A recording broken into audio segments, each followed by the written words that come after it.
Section 6 of A Dog of Flanders. This recording is in the public domain. Recording by Roger Moline. A Dog of Flanders by Ouida. Section 6. Still, to a boy not quite 16, and who had dwelt in one little world all his short life, and in his childhood had been caressed and applauded on all sides, it was a hard trial to have the whole of that little world turn against him for naught. Especially hard in that bleak, snow-bound, famine-stricken winter-time, when the only light and warmth there could be found abode beside the village hearths and in the kindly greetings of neighbors. In the winter-time all drew nearer to each other, all to all, except to Nello and Patrasche, with whom none now would have anything to do, and who were left to fare as they might with the old, paralyzed, bedridden man in the little cabin, whose fire was often low, and whose board was often without bread. For there was a buyer from Antwerp who had taken to drive his mule in of a day for the milk of the various dairies, and there were only 3 or 4 of the people who had refused his terms of purchase and remained faithful to the little green cart. So that the burden which Patrasche drew had become very light, and the centime pieces in Nello's pouch had become, alas, very small likewise. The dog would stop, as usual, at all the familiar gates, which were now closed to him, and look up at them with wistful, mute appeal, and it cost the neighbors a pang to shut their doors and their hearts, and let Patrasche draw his cart on again, empty. Nevertheless they did it, for they desired to please Baas Cogez. Noël was close at hand. The weather was very wild and cold. The snow was 6 feet deep, and the ice was firm enough to bear oxen and men upon it everywhere. At this season the little village was always gay and cheerful. At the poorest dwelling there were possets and cakes, joking and dancing, sugared saints and gilded Jesus. The merry Flemish bells jingled everywhere on the horses. Everywhere within doors some well-filled soup-pot sang and smoked over the stove. And everywhere over the snow without laughing maidens pattered in bright kerchiefs and stout girdles, going to and from the mass. Only in the little hut it was very dark and very cold. Nello and Patrasche were left utterly alone, for one night in the week before the Christmas day death entered there, and took away from life forever old Jehan Daas, who had never known life aught save its poverty and its pains. He had long been half dead, incapable of any movement except a feeble gesture, and powerless for anything beyond a gentle word, and yet his loss fell on them both with a great horror in it. They mourned him passionately. He had passed away from them in his sleep, and when in the gray dawn they learned their bereavement, unutterable solitude and desolation seemed to close around them.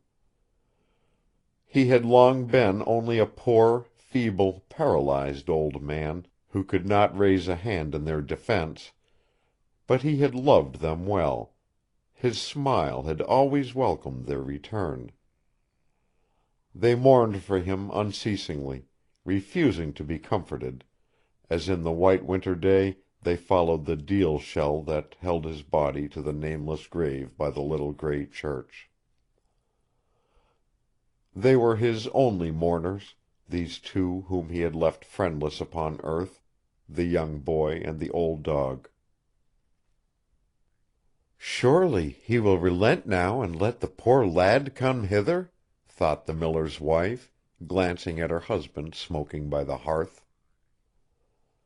Baas Cogez knew her thought, but he hardened his heart, and would not unbar his door as the little, humble funeral went by. "The boy is a beggar," he said to himself. "He shall not be about Alois." The woman dared not say anything aloud, but when the grave was closed and the mourners had gone, she put a wreath of immortelles into Alois's hands, and bade her go and lay it reverently on the dark, unmarked mound where the snow was displaced. Nello and Patrasche went home with broken hearts. But even of that poor, melancholy, cheerless home they were denied the consolation. There was a month's rent overdue for their little home, and when Nello had paid the last sad service to the dead he had not a coin left. He went and begged grace of the owner of the hut, a cobbler who went every Sunday night to drink his pint of wine and smoke with Baas Cogez. The cobbler would grant no mercy. He was a harsh, miserly man, and loved money. He claimed in default of his rent every stick and stone, every pot and pan, in the hut, and bade Nello and Patrasche be out of it on the morrow. Now the cabin was lowly enough, and in some sense miserable enough, and yet their hearts clove to it with a great affection. They had been so happy there, and in the summer, with its clambering vine and its flowering beans, it was so pretty and bright in the midst of the sunlighted fields. Their life in it had been full of labor and privation, and yet they had been so well content, so gay of heart, running together to meet the old man's never failing smile of welcome. All night long the boy and the dog sat by the fireless hearth in the darkness, drawn close together for warmth and sorrow. Their bodies were insensible to the cold, but their hearts seemed frozen in them. When the morning broke over the white, chill earth, it was the morning of Christmas Eve. With a shudder, Nello clasped close to him his only friend, while his tears fell hot and fast on the dog's frank forehead. "Let us go, Patrasche, dear, dear Patrasche," he murmured. "We will not wait to be kicked out. Let us go." Patrasche had no will but his, and they went sadly, side by side, out from the little place which was so dear to them both, and in which every humble, homely thing was to them precious and beloved.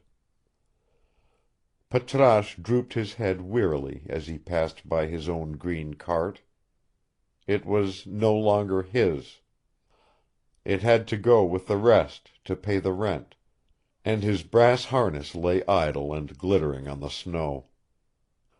The dog could have lain down beside it and died for very heart-sickness as he went, but whilst the lad lived and needed him, Patrasche would not yield and give way.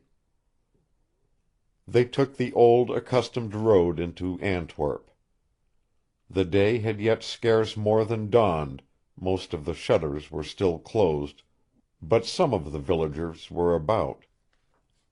They took no notice whilst the dog and the boy passed by them. At one door Nello paused and looked wistfully within. His grandfather had done many a kindly turn in neighbor service to the people who dwelt there. "Would you give Patrasche a crust?" he said timidly. "He is old, and he has had nothing since last forenoon." The woman shut the door hastily, murmuring some vague saying about wheat and rye being very dear that season. The boy and the dog went on again wearily. They asked no more. By slow and painful ways they reached Antwerp as the chimes tolled 10. "If I had anything about me I could sell to get him bread," thought Nello, but he had nothing except the wisp of linen and serge that covered him, and his pair of wooden shoes. Patrasche understood, and nestled his nose into the lad's hand, as though to pray him not to be disquieted for any woe or want of his. The winner of the drawing prize was to be proclaimed at noon, and to the public building where he had left his treasure Nello made his way. On the steps and in the entrance hall there was a crowd of youths, some of his age, some older, all with parents or relatives or friends. His heart was sick with fear as he went among them, holding Patrasche close to him. The great bells of the city clashed out the hour of noon with brazen clamor. The doors of the inner hall were opened. The eager, panting throng rushed in. It was known that the selected picture would be raised above the rest, upon a wooden dais. A mist obscured Nello's sight. His head swam. His limbs almost failed him. When his vision cleared, he saw the drawing raised on high. It was not his own. A slow, sonorous voice was proclaiming aloud that victory had been adjudged to Stephen Keeslinger, born in the burgh of Antwerp, son of a wharfinger in that town. When Nello recovered his consciousness, he was lying on the stones without, and Patrasche was trying with every art he knew to call him back to life. In the distance a throng of the youths of Antwerp were shouting around their successful comrade and escorting him with acclamations to his home upon the quay. The boy staggered to his feet and drew the dog into his embrace. "It is all over, dear Patrasche," he murmured. "All over." He rallied himself as best he could, for he was weak from fasting, and retraced his steps to the village. Patrasche paced by his side with his head drooping and his old limbs feeble from hunger and sorrow. The snow was falling fast. A keen hurricane blew from the north. It was bitter as death on the plains. It took them long to traverse the familiar path, and the bells were sounding 4 of the clock as they approached the hamlet. Suddenly Patrasche paused, arrested by a scent in the snow, scratched, whined, and drew out with his teeth a small case of brown leather. He held it up to Nello in the darkness. Where they were stood a little Calvary, and a lamp burned dully under the cross. The boy mechanically turned the case to the light. On it was the name of Baas Cogez, and within it were notes for 2,000 francs. The sight roused the lad a little from his stupor. He thrust it in his shirt and stroked Patrasche and drew him onward. The dog looked up wistfully in his face. Nello made straight for the mill house, and went to the house door and struck on its panels. The miller's wife opened it, weeping, with little Alois clinging close to her skirts. "Is it thee, thou poor lad?" she said kindly through her tears. "Get thee gone ere the baas see thee. We are in sore trouble tonight. He is out seeking for a power of money that he has let fall riding homeward, and in this snow he never will find it, and God knows it will go nigh to ruin us. It is Heaven's own judgment for the things we have done to thee." Nello put the note case in her hand, and called Patrasche within the house. "Patrasche found the money tonight," he said quickly. "Tell Baas Cogez so. I think he will not deny the dog shelter and food in his old age." Keep him from pursuing me, and I pray of you to be good to him." Ere either woman or dog knew what he meant, he had stooped and kissed Patrasche, then closed the door hurriedly, and disappeared in the gloom of the fast-falling night. The woman and the child stood speechless with joy and fear. Patrasche vainly spent the fury of his anguish against the iron-bound oak of the barred house-door. They did not dare unbar the door and let him forth. They tried all they could to solace him. They brought him sweet cakes and juicy meats. They tempted him with the best they had. They tried to lure him to abide by the warmth of the hearth. But it was of no avail. Patrasche refused to be comforted, or to stir from the barred portal. It was 6 o'clock when from an opposite entrance the miller at last came, jaded and broken, into his wife's presence. "It is lost forever," he said, with an ashen cheek and a quiver in his stern voice. "We have looked with lanterns everywhere. It is gone, the little maiden's portion and all." His wife put the money into his hand, and told him how it had come to her. The strong man sank trembling into a seat and covered his face, ashamed and almost afraid. "I have been cruel to the lad," he muttered at length. "I deserved not to have good at his hands." Little Alois, taking courage, crept close to her father and nestled against him her fair curly head. "Nello may come here again, father?" she whispered. "He may come tomorrow as he used to do?" The miller pressed her in his arms. His hard, sunburned face was very pale, and his mouth trembled. "Surely, surely," he answered his child. "He shall bide here on Christmas Day, and any other day he will. God helping me, I will make amends to the boy. I will make amends." Little Alois kissed him in gratitude and joy, then slid from his knees and ran to where the dog kept watch by the door. "And tonight I may feast Patrasche?"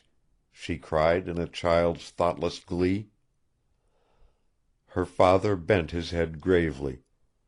"Aye, aye, let the dog have the best."